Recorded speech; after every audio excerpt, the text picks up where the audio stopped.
پاکستان سے کسی نے پوچھا ہے کیا خواتین پر تراویح پڑھنا لازم ہے؟ تراویح سنت مؤکدہ ہے.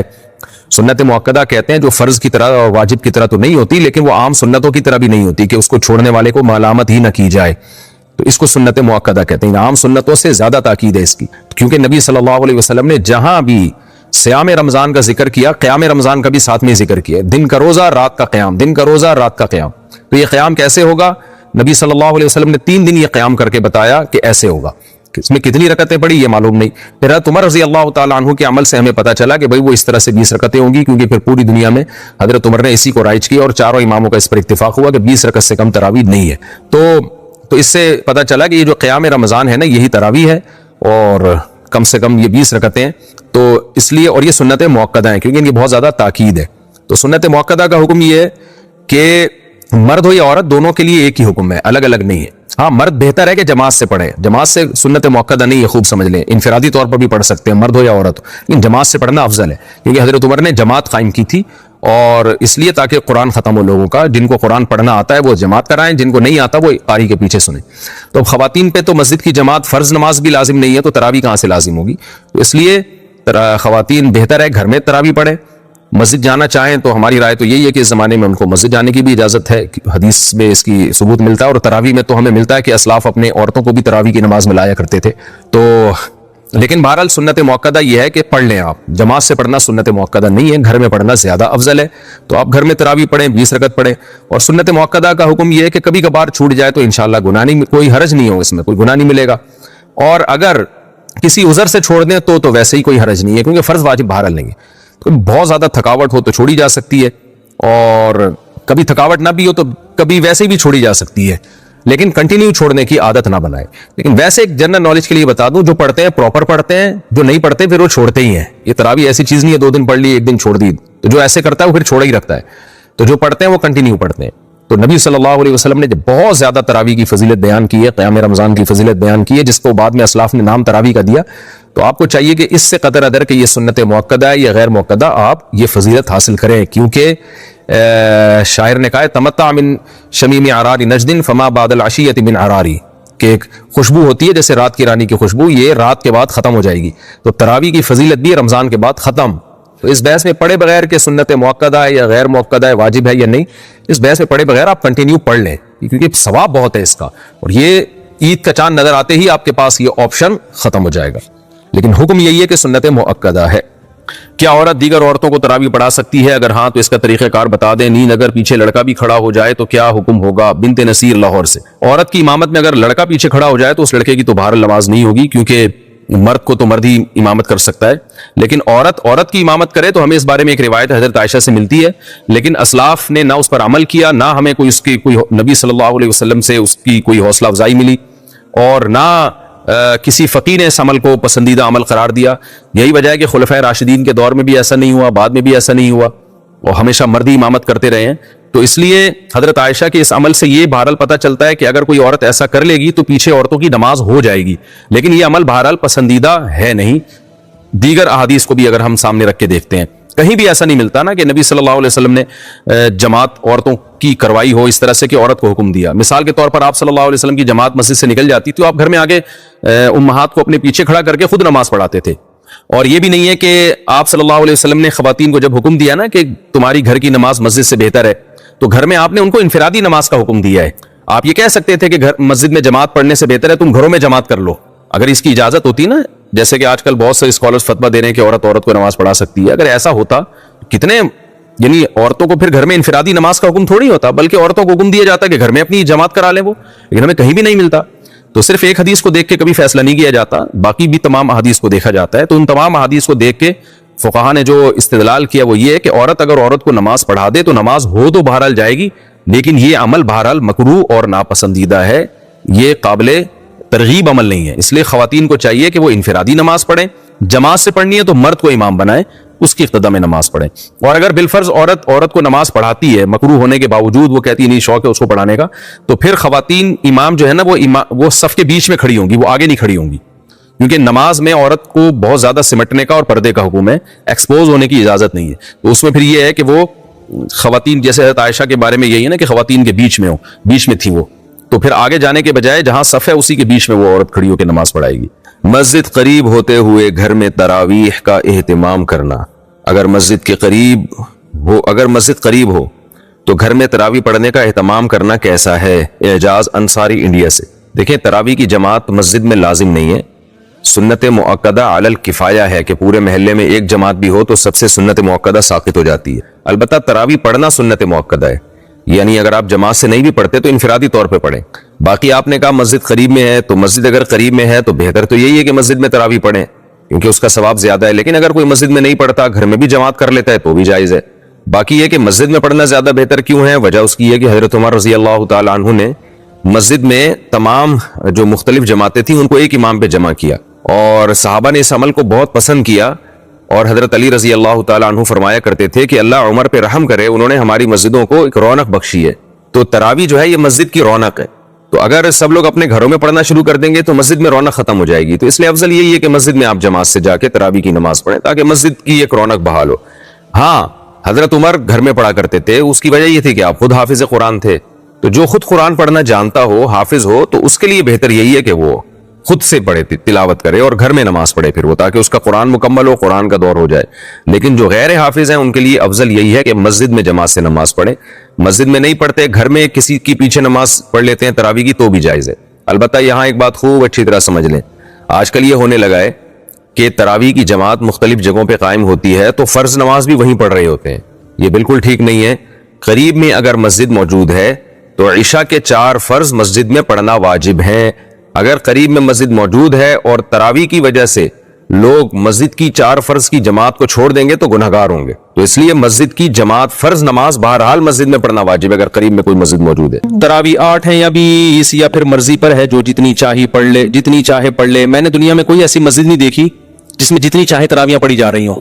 بعض لوگ فتویٰ تو دیتے ہیں کہ کوئی عدد متعین نہیں ہے, لیکن وہ فتویٰ مارکیٹ میں چلتا پوری دنیا میں کہیں بھی نہیں ہے. یا تو کہیں پوری 8 ہو رہی ہوتی ہیں یا کہیں پوری 20 ہو رہی ہوتی ہیں. کیونکہ جب آپ کہیں گے نا جتنی چاہو پڑھ لو, امام نے ایک دن 8 پڑھا دی, اگلے دن 12 پڑھا دی, پبلک پکڑ کے امام کو کوٹ دے گی کہ ابے تو کیونکہ مائنڈ لوگ لے کے آتے ہیں پہلے سے کہ ہم نے کتنی پڑھنی ہے, کتنی ہوں گی یہاں پہ. تو بعض فتوے صرف کچھ اسکالرز بیٹھ کے چلا دیتے ہیں مارکیٹ میں, وہ چلنے والے نہیں ہوتے, وہ خود اس پہ خود عمل نہیں کر رہے ہوتے. اہل حدیثوں کی مسجد میں جہاں بھی جائیں 8 ہی ہو رہی ہیں, حالانکہ وہ فتویٰ دیتے ہیں کہ جتنی چاہے پڑھ لو. لیکن پھر جتنی چاہے پڑھ لو تو پوری دنیا میں آپ 8 ہی کیوں پڑھ رہے ہو؟ پھر ان کو پتا ہے کہ بھائی اسپیسیفک جب تک کوئی عدد نہیں بتایا جائے گا اس وقت تک عوام کے لیے اس پر عمل کرنا ممکن نہیں ہوگا. اسی وجہ سے چاروں اماموں کا اجماع ہے جو تابعین تبع تابعین کے دور میں تھے کہ کم سے کم کتنی رکعتیں ہیں؟ 20. 3 امام کہتے ہیں 20 رکعتیں اور امام مالک کہتے ہیں 36 رکعتیں. تو اب یہ عدد متعین کیے بغیر چلنا ممکن نہیں ہے. تو چونکہ فقہا دین کو زیادہ سمجھتے ہیں نا, انہوں نے عدد متعین کیا. اور ویسے بھی تراویح خلاف قیاس ہے. نفل نماز میں اتنی ساری پبلک کو جماعت کے ذریعے اکٹھا کرنا یہ عام حالات میں جائز نہیں ہے, بدعت عمل ہے, کیونکہ اس کے جائز ہونے کی ہمارے پاس کوئی دلیل نہیں ہے. یہی وجہ ہے کہ رمضان عید کا چاند نظر آتے ہی تراویح غائب ہو جاتی ہے.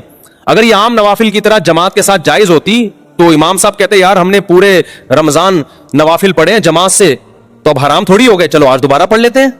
نہ ان کو منع کیا جائے گا. کیوں؟ نبی صلی اللہ علیہ وسلم سے ثابت نہیں ہے. تو عدد بھی متعین ہے اور دن بھی متعین ہے. جیسے اگر یہ تہجد ہے تو تہجد کے تو دن بھی متعین نہیں, عدد بھی متعین نہیں ہے. تہجد تو پورے سال ہے. تو جیسے رمضان کی یہ جو تراویح ہے نا اس کے دن متعین ہے کہ صرف رمضان کی راتوں میں ہی ہوگی, اور کیفیت بھی متعین ہے کہ جماعت سے ہوگی مسجدوں میں. تو اسی طرح یہ کہنا کہ عدد متعین نہیں ہے یہ عقل سے بالا تر ہے. حضرت عمر نے یا تو 20 رکعتیں شروع کی تھی یا 8, کیونکہ 2 ہی روایتیں ملتی ہیں حضرت عمر سے, 8 والی بھی ملتی ہے 20 والی بھی. ہم کہتے ہیں اس 8 والی پر پوری روح زمین میں کہیں بھی عمل نہیں ہوا, اور اس 8 کی سند میں اضطراب ہونے کی وجہ سے ضعیف بھی ہے. بڑے بڑے محدثین نے اس کو ضعیف قرار دیا ہے. جو اسکالرز یوٹیوب پہ آ کے یہ کہتے ہیں نا کہ بال اتفاق صحیح ہے, خدا کی قسم جھوٹ بولتے ہیں. وہ اتنے دھڑلے سے آج کل جھوٹ بولا جاتا ہے نا سوسائٹی میں کہ لوگ اس کو سچ سمجھنا شروع کر دیتے ہیں اور پھر چیلنج کرتے ہیں. کوئی یہ گولڈن سند ہے, کوئی 8 رکعت والی حدیث کو ضعیف نہیں ثابت کر سکتا. ہم جب کہتے ہیں کہ ہم جب حوالے پیش کرتے ہیں, میری آڈیو بیان ہے اس پہ پورے میں نے حوالے پیش کیے ہیں کہ کتنے لوگوں نے اس کو مسترب کہہ کے, مسترب حدیث بھی ضعیف ہوتی ہے, اس کو رد کیا ہے, تو وہ اس کا جواب ہی پی جاتے ہیں. وہ چیلنج ان کے چل رہے ہیں, لوگ ان کے حوالوں سے متاثر ہیں. تو اگر وہ 8 رکعت والی حضرت عمر سے ثابت ہوتی تو اس دور میں کتنی رکعتیں مشہور چلتی؟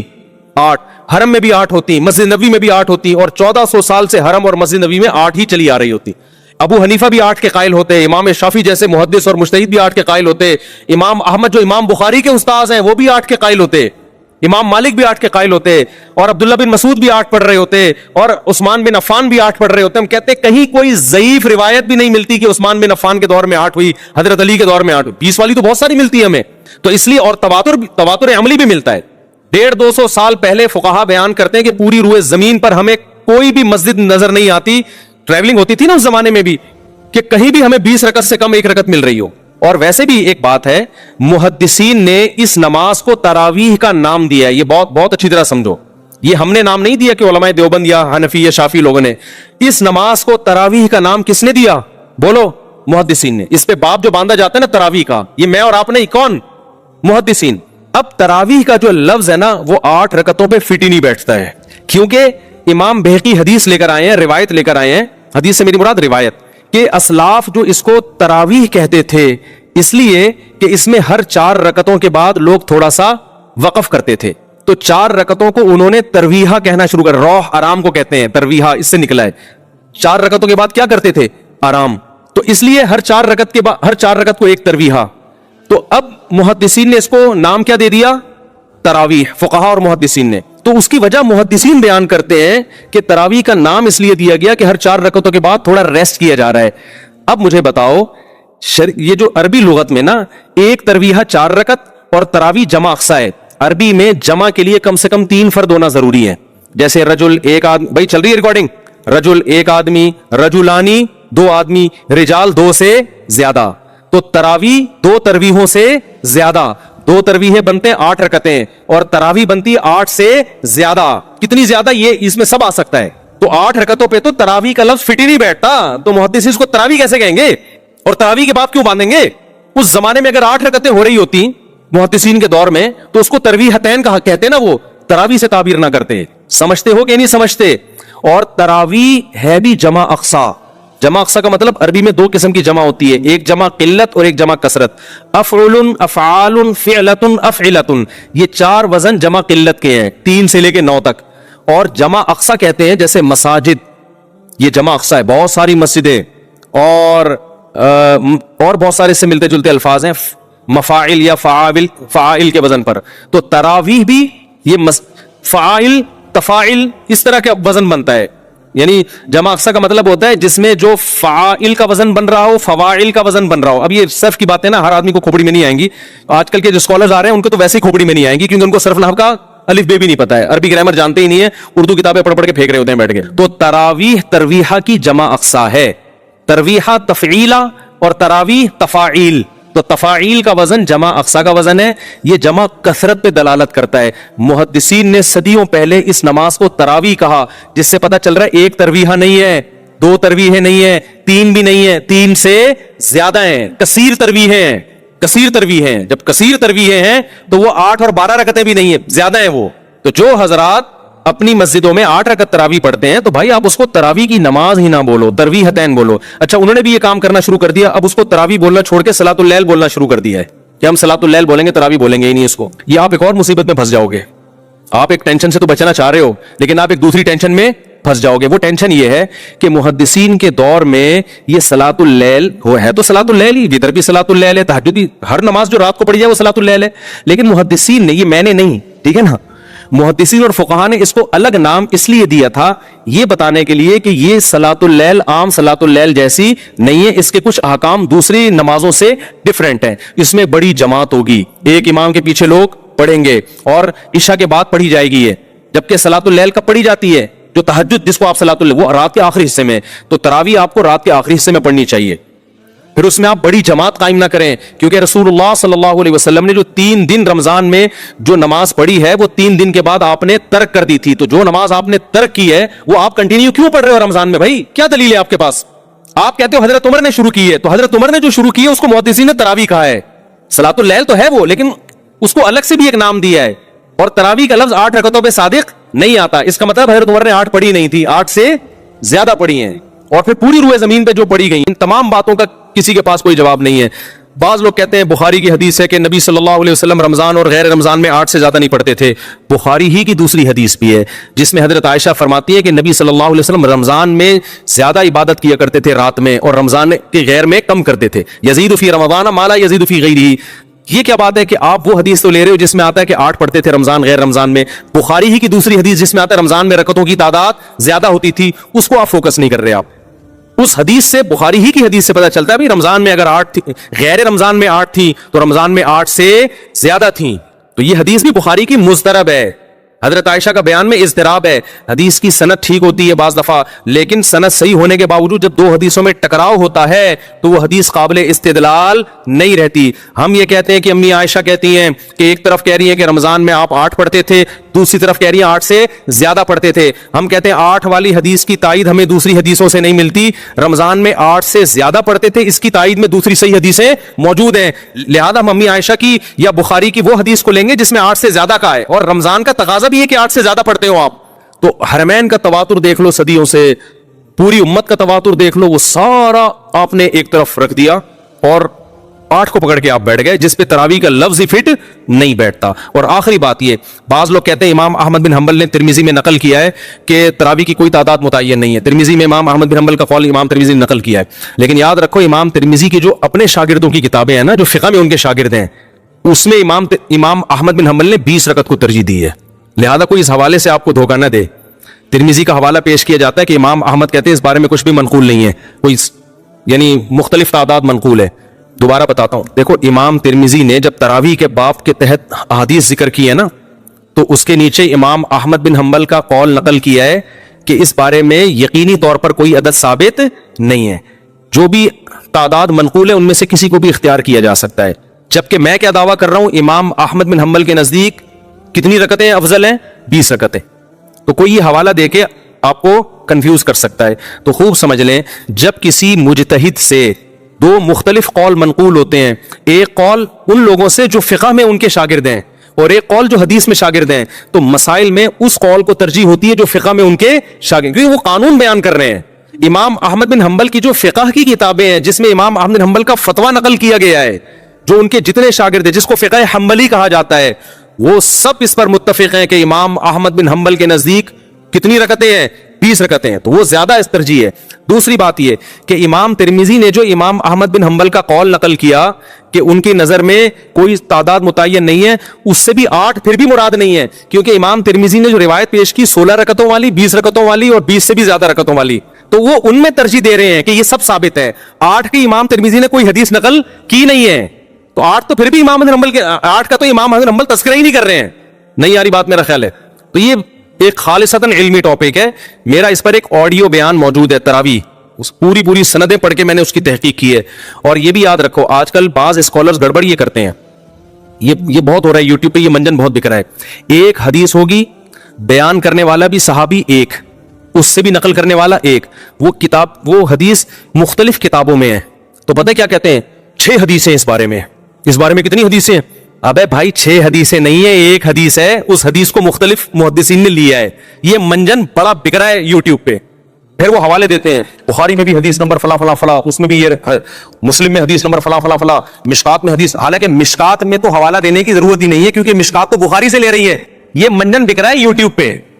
اور بڑے مشہور اسکالر ہیں، میں نام نہیں لیتا، آج کل بہت سارے اسکالر یہ کام کر رہے ہیں. میں دوبارہ بتاتا ہوں کرتے کیا ہیں. جو اپنے مسلک کی تائید میں جب حدیث پیش کریں گے نا، حدیث صرف ایک ہوگی اور اس کے مخالف درجنوں حدیثیں ہوں گی، لیکن وہ منجن کیسے بکے گا؟ عوام تو سامنے بیچاری پڑھی لکھی ہوتی نہیں دینی اعتبار سے. وہ منجن ایسے دکھتا ہے کہ یہ حدیث بخاری میں حدیث نمبر فلاں فلاں فلاں فلاں، مسلم میں حدیث نمبر فلاں فلاں فلاں، اس میں بھی ہے، ترمذی میں حدیث نمبر فلاں فلاں فلاں. ابے یار یہ تو چل رہا ہے نا، اس کو آگے لے آئیں. ترمذی میں حدیث نمبر فلاں فلاں فلاں. آدمی کہتا ہے یار اتنی ساری حدیثیں، اور یہ مولویوں کو کیا ہو گیا؟ پھر آپ کہتے ہیں مشکات میں حدیث نمبر فلاں. حالانکہ مشکات مستقل حدیث کی کتاب نہیں ہے، وہ یا تو بخاری سے لے رہی ہوگی یا مسلم سے یا اور کسی کتاب سے. تو جب بخاری کا حوالہ دے دیا تو کم وقت مشکات کا حوالہ کیوں دے رہا ہے؟ یہ ایسے ہی ہے جیسے میں کہوں کہ یہ حدیث بخاری میں فلاں اور ریاض الصالحین میں فلاں صفحے پر. تو ریاض الصالحین نے تو بخاری سے ہی لیا ہے نا. یہ منجن بک رہے ہیں، اور حدیث صرف ایک ہی ہے، وہ نقل کرنے تو وہ درجنوں حدیثیں نہیں کہلائیں گی، وہ ایک حدیث کہلائے گی. زیادہ حدیثیں جب کہلائیں گی کہ کم سے کم ایک سے زیادہ صحابی اس کو نقل کر رہے ہوں، یا کم از کم صحابی کے تو 2-4 شاگرد نقل کر رہے ہوں نا. تو یہ منجن آج کل بک رہا ہے، لوگ بھرم میں آتے ہیں. میں نے جب تراویح پر بیان ریکارڈ کروایا نا، آڈیو بیان ہے، پوری سندیں پڑھ کے، اس میں صاحب نے دعویٰ کیا تھا کہ 8 رکعت تراویح پہ 8 حدیثیں ہیں. حالانکہ 2 حدیثوں کو کیا بنا کے پیش کر دیا تھا؟ ایک بخاری والی حدیث جس میں آتا ہے کہ نبی رمضان غیر رمضان میں 8 پڑھتے تھے، جس کا تراویح سے تعلق ہی نہیں ہے. دوسری حدیث حضرت عمر سے، وہ بھی ایک ہی حدیث تھی، اس کو گھما کے کتنے 7 حدیثیں بنا کے پیش کی ہے. تو یہ منجن مارکیٹ میں بک رہے ہیں، ملتے جلتے ناموں سے دھوکہ نہ کھائیں. دیکھو دین قرآن و سنت کا نام ہے، اور قرآن و سنت کی وہ فہم جو ائمہ اربعہ نے جس کو سمجھا نا، اسلاف نے جس کو سمجھا، وہ فہم کو آج کے اسکالرز پہ آپ ترجیح دو، چاہے وہ سعودیہ کا اسکالر ہو، چاہے وہ دبئی کا ہو، چاہے وہ پاکستان کا ہو. آج کے اسکالرز پہ اعتماد نہیں کیا جا سکتا. لوگ کہتے ہیں مکہ کے اسکالر نے فتویٰ دیا ہے. بھائی مکہ کے اسکالر میں بھی دونوں طرح کے لوگ ہیں، وہاں بھی ایسے لوگ بھی ہیں جو مضبوط علم والے لوگ ہیں، اور ایسے لوگ بھی ہیں جو سرکاری ٹائپ کے ہیں، گورنمنٹ جو کہہ رہی ہے وہ فتویٰ دے رہے ہیں. ابھی تو وہاں تو کھلا اتنا آسان ہو گیا سعودی عرب میں، لیکن اس میں بھی آپ کو فتویٰ مل جائے گا کہ وہ صحیح ہے. تو تحقیق کہاں ہو رہی ہے؟ تو ابھی تو حکومتوں کے بڑے اثرات ہیں. یہ تو پاکستان بچا ہوا ہے، یہاں کے علماء ابھی بھی بہت حد تک حکومت کے دباؤ سے بچے ہوئے ہیں. لہذا یہاں غلط اسکالر بھی بھرپور ملیں گے، صحیح اسکالر بھی بھرپور ملیں گے. لیکن یہ میں آپ کو بتا دوں کہ جب تک پراپر وے میں انسان علم حاصل نہیں کرتا اور اپنے علم کو اسلاف سے جوڑتا نہیں ہے، صرف اپنی کھوپڑی استعمال کر کے لوگوں کو گائیڈ کرے گا، تو وہ غلط گائیڈنس کی طرف لے جائے گا، وہ لوگوں کو صحیح رہنمائی نہیں کرے گا. یہ بڑا مسئلہ ہے آج کل. تو آپ اپنے علم کو اسلاف سے جوڑیں اور دیکھیں ماضی کے فقہا کیا کہتے تھے. ان میں غلطی کا امکان کم ہے، آج کل لوگوں میں غلطی کا امکان زیادہ ہے، کیونکہ علم اٹھ رہا ہے، علم پھیل نہیں رہا. حدیث میں آتا ہے قرب قیامت میں علم اٹھے گا. ظاہر ہے اس سے سائنس اور ٹیکنالوجی کا علم مراد نہیں ہے، وہ تو پھیل رہا ہے، اس سے دین کا علم مراد ہے. اور اسکالرز آ کے آج کیا بات کرتے ہیں؟ آج جو نالج لوگوں کے پاس ہے وہ پہلے نہیں تھی. بھائی آپ تو حدیث کے خلاف بات کر رہے ہو. حدیث سے پتہ چلتا ہے کہ آج نالج کم ہو رہی ہے، پہلے دین کی نالج زیادہ تھی. بہت ہو گیا میرے بھائی. ان کا یہ خیال تھا کہ میرا شوہر گندا ہے، تو میرا ذہن اس طرف چلا گیا. میں نے کہا آپ کے شوہر کے کپڑے گندے ہیں، تو اللہ نے قرآن میں کہا ہے کہ میاں بیوی ایک دوسرے کا لباس ہیں، تو آپ کے شوہر کا لباس تو آپ ہو. تو تعبیر یہ ہے کہ مجھے ایسا لگتا ہے کہ آپ اپنے حقوق میں کوتاہی کر رہی ہیں، یعنی شوہر کے حقوق میں آپ کی طرف سے گڑبڑ ہو رہی ہے. تو یہ آپ کو خواب میں اللہ کی طرف سے شاید اشارہ دیا گیا، کیونکہ ان کا لباس تو آپ ہو، تو ان کے کپڑے خراب ہیں، تو اس کا مطلب آپ میں گڑبڑ ہے. یقین نہیں ہے، ظاہر ایک تعبیر ہے. تو کبھی انسان کا دماغ چلا جاتا ہے کہ ایسی تعبیر کی طرف جس میں لگتا ہے کہ یہ صحیح تعبیر ہے. یہ کتابوں سے نہیں ہے، کتابوں میں لگی بندی چیزیں ہوتی ہیں، یہ دیکھ لیا تو یہ مطلب ہے. حالانکہ ایک ہی چیز ایک کے حق میں اس کی تعبیر کچھ اور ہوگی. وہی چیز جب کسی دوسرے کو آ رہی ہے خواب میں تو اس کی تعبیر، مثال کے طور پر آپ کسی کے بھی کپڑے گندے دیکھیں تو یہ مطلب نہیں کہ اس کی بیوی خراب ہے. ممکن ہے اللہ نے دکھایا میلا آدمی ہے اس سے ذرا دور رہو، ٹھیک. اور یہ بھی ممکن ہے وہ میلا نہ ہو، اس کے میلے پن کا تعبیر الٹی ہو بالکل. تو کتابوں سے یہ چیزیں نہیں ہوتی، یہ ایک وہبی چیز ہے، قدرت کی طرف سے ایک عطا ہوتی ہے. تو اس کتابیں پڑھ کے میری رائے ہے کہ یہ کتابیں پڑھ کے یہ فن نہیں آتا، اور یہ کوئی لگے بندے اصول نہیں ہے. یہ دیکھا ہاں کچھ چیزوں کا حدیث میں آتا ہے، جیسے دودھ جو ہے یہ علم سے تعبیر ہے. دودھ پینا خواب میں ایک اچھی علامت ہے، یہ اس کی علامت ہے آپ، کیونکہ دودھ خیر کثیر ہے، بہت ساری چیزیں دودھ میں، تو علم خیر کثیر ہے. تو اس میں کوئی دودھ اگر خواب میں پی رہا ہے تو اچھی تعبیر کی جا سکتی ہے اس کی. ایسے 2-4 چیزیں ملتی ہیں ہمیں روایات میں، باقی پوری کتابیں اور پڑھنا اور اس میں یہ میں نہیں اس کو صحیح سمجھتا. بہت بہت شکریہ سر، جزاکم. شریعت میں خواب کی کیا حیثیت ہے، تفصیل سے وضاحت فرمائیں. صحیح حدیث ہے، رسول اللہ صلی اللہ علیہ وسلم نے ارشاد فرمایا لم يبق من النبوۃ الا المبشرات، کہ نبوت ختم ہو گئی مگر مبشرات، خوشخبریاں باقی ہیں.